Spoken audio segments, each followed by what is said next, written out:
en esta nueva emisión de lo que es nuestra sección de Palabra del Pueblo, Voces de Abajo,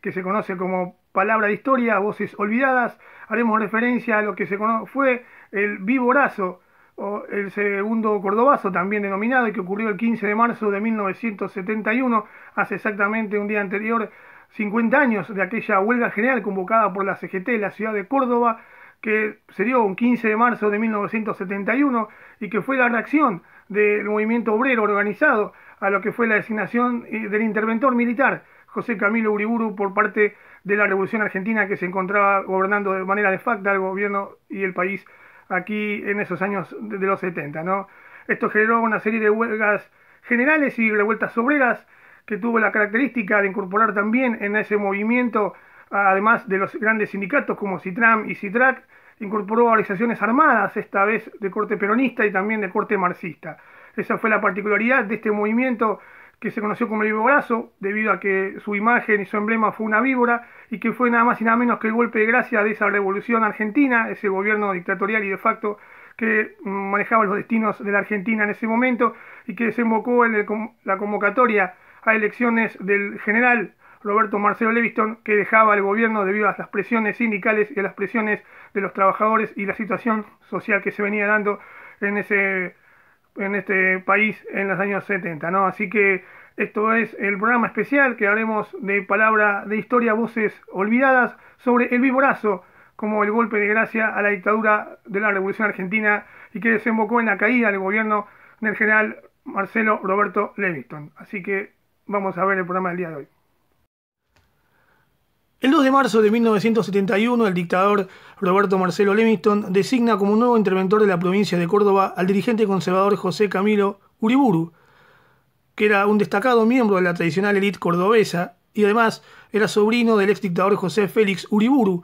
el que había iniciado el golpe de Estado en 1930 y que dio el comienzo a una serie de golpes de Estado de la historia argentina que impidieron la salida democrática de la Argentina en 1983. En este marco de la reactivación de las discusiones paritarias en todo el país, los gremios de Córdoba habían resuelto un paro activo para el 3 de marzo en apoyo a los sectores en conflicto, que eran los obreros de Forja, de Ica Renault, Citrac, Citram, el Sindicato de Empleados Públicos, conocido como CEP, los judiciales y no docentes de la UNC, y también desde la renuncia del Pidio Torres del ESMATA como secretario general de la CGT Córdoba, en septiembre de 1970, la central obrera provincial se hallaba sin conducción y en una profunda crisis, ¿no? Así fue entonces que el movimiento obrero cordobés se hallaba integrado por 4 sectores: el sindicalismo peronista legalista, que tenía su base en el Sindicato de Transporte Colectivo, conocido como la UTA, liderado por Atilio López, y en el Sindicato Mecánico ESMATA, liderado por Elpidio Torres. Aunque este último estaba en crisis, como habíamos dicho, tras la derrota de las tomas y la huelga larga de junio-julio de 1970 y el 5 de marzo de 1971.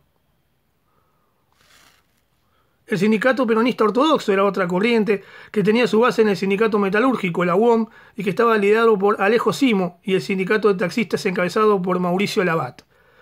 Otra corriente fue los sindicatos independientes encabezados por Agustín Tosco de Luz y Fuerza, una coalición heterogénea con miembros ligados a las distintas vertientes de la izquierda, comunistas, socialistas, anarquistas, y también que formaba parte del radicalismo, la democracia cristiana y otras fuerzas. Otra corriente era la nueva corriente de llamado sindicalismo clasista, que tenía su base en los sindicatos de 2 plantas automotrices de la empresa Fiat, el Citrac de Concord y el Citram de Materfer, cuyos secretarios generales eran respectivamente Carlos Macera y Florencio Díaz, en donde predominaban militantes de las nuevas organizaciones de izquierda, revolucionaria marxista y también peronistas. El 14 de enero de 1971, el Citrac había protagonizado una resonante ocupación fabril contra el despido de 7 de sus dirigentes, cuyo contundente triunfo proyectó nacionalmente al clasismo. El 3 de marzo de 1971, al día siguiente de la asunción de Uriburu, el movimiento obrero cordobés realizó un fuerte paro activo, con un acto en la Plaza Vélez Arfield, tras el cual una nutrida columna marchó a la cárcel de encausados en reclamo de la libertad de los presos políticos. El 5 de marzo, los gremios de la CGT Córdoba resolvieron continuar con las medidas, conformando a propuesta de Agustín Tosco una comisión de lucha. El 7 de marzo, echando más leña al fuego, Uriburu pronunció el ya citado discurso sobre cortar de un solo tajo la víbora cordobesa. El 9 de marzo, los gremios de la CGT Córdoba discutieron el plan de acción contra el nuevo interventor. A propuesta de la Comisión de Lucha, se aprobó la realización de un paro de 14 horas el viernes 12 de marzo, con ocupaciones simultáneas de todos los establecimientos. Citrac y Citram se opusieron a la medida argumentando que no se podía dar aviso previo de una medida como esa, porque así facilitaría la represión, a lo que sumaba el hecho de que ellos se encontraban aún en conciliación obligatoria por toma que había ocurrido en el mes de enero. De este modo, los sindicatos de Fiat resolvieron acatar el paro, pero reemplazar la ocupación por el llamado a una concentración de obreros, estudiantes y vecinos en el barrio de Ferreira, que se encontraba al lado de las plantas. La huelga del viernes 12 de marzo se realizó en ocupaciones convocadas por la CGT Córdoba. Más de un centenar de establecimientos, podemos decir fábricas, reparticiones públicas, comercios, diarios y también hospitales, fueron tomadas pacífica y ordenadamente por los trabajadores. A las 2 de la tarde, tal como lo previsto, las ocupaciones cesaron y la Comisión de Lucha de la CGT Córdoba festejó la gran adhesión a la medida. Mientras tanto, en los barrios de Ferreira y Nicolás Avellaneda, colindantes con las plantas de Fiat al sudeste de la ciudad, se realizó el acto convocado por Citrac y Citram. Mientras hablaban los oradores, llegó la noticia de que había sido detenido el cura de la parroquia de Ferreira, el padre Ángel Giacaglia, ante lo cual los manifestantes decidieron dirigirse al barrio de Avellaneda y montar barricadas. Poco después, el padre fue liberado, pero con la llegada de la infantería de policía, dirigida por el jefe Julio San Martino, comenzó la represión a los trabajadores y estudiantes reunidos. En el curso de los enfrentamientos fue asesinado Adolfo Ángel Cepeda, un obrero de 18 años de la forma Póster Cemento, que vivía en el barrio. Ante los hechos, la totalidad de los obreros de Fiat abandonaron las plantas y sumaban a los combates, y la Comisión de Lucha de la CGT Córdoba resolvió continuar la huelga el resto del día. Esto fue lo que se conoció como el Ferreirazo. Al día siguiente, un plenario de gremios de la CGT Córdoba repudió la represión, rindió homenaje a Cepeda y resolvió la convocatoria a un nuevo paro activo el 15 de marzo, con la movilización y concentración en Plaza Vélez Arfield. El día 14, una importante multitud de más de 6.000 personas acompañó el cortejo fúnebre de Cepeda hasta el cementerio San Vicente. A pesar de no ser miembro de la organización, el ataúd del joven obrero fue cubierto con una bandera del Ejército Revolucionario del Pueblo en señal de respeto. El 15 de marzo, la huelga obrera fue contundente y desde todos los puntos de Córdoba los trabajadores marcharon hacia el centro montado allí en la ciudad central de Córdoba, y allí establecieron barricadas al paso de la gente.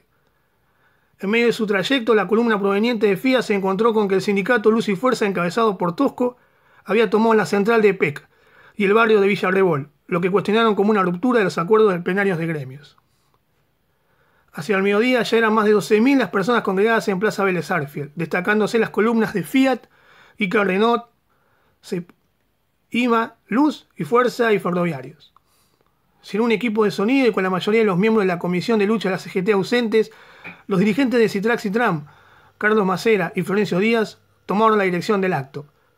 repudiando la dictadura y pronunciándose por el socialismo.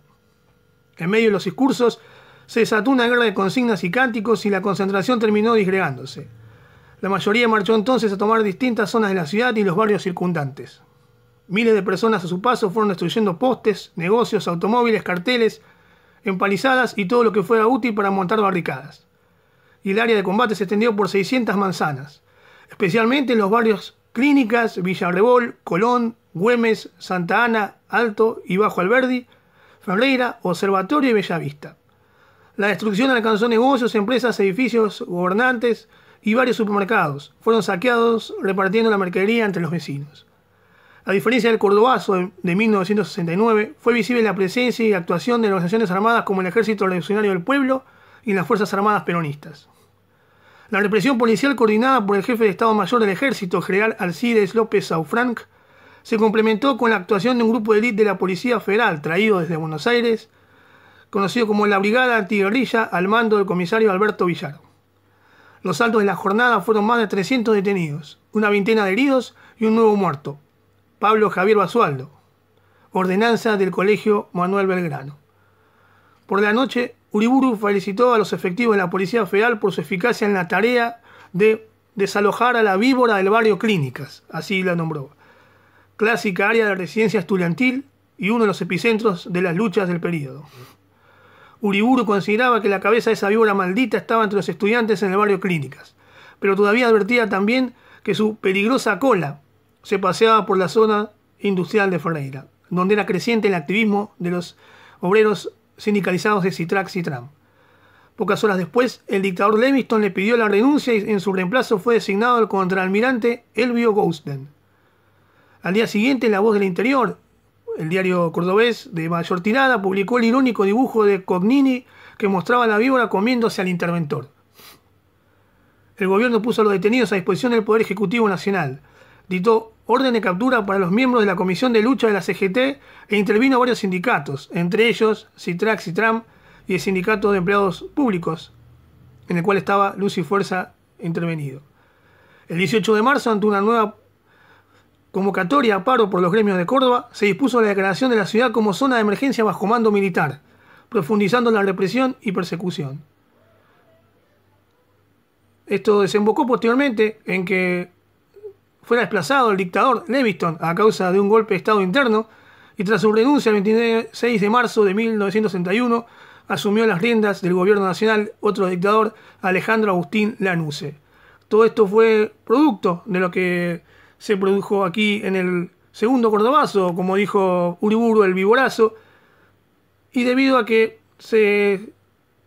produjo esta situación, se terminó desembocando luego en la caída también del general Lanusse y la convocatoria de elecciones presidenciales del año 1973. Así que destacamos estas luchas obreras que se dieron allí en Córdoba en 1971 y que consideramos que fue uno de los golpes de gracia, si no uno de los principales golpes de gracia de la dictadura que se había establecido con el nombre de la Revolución Argentina. Así que esto ha sido el programa del día de hoy, denominado El Viborazo, el golpe de gracia a la Revolución Argentina.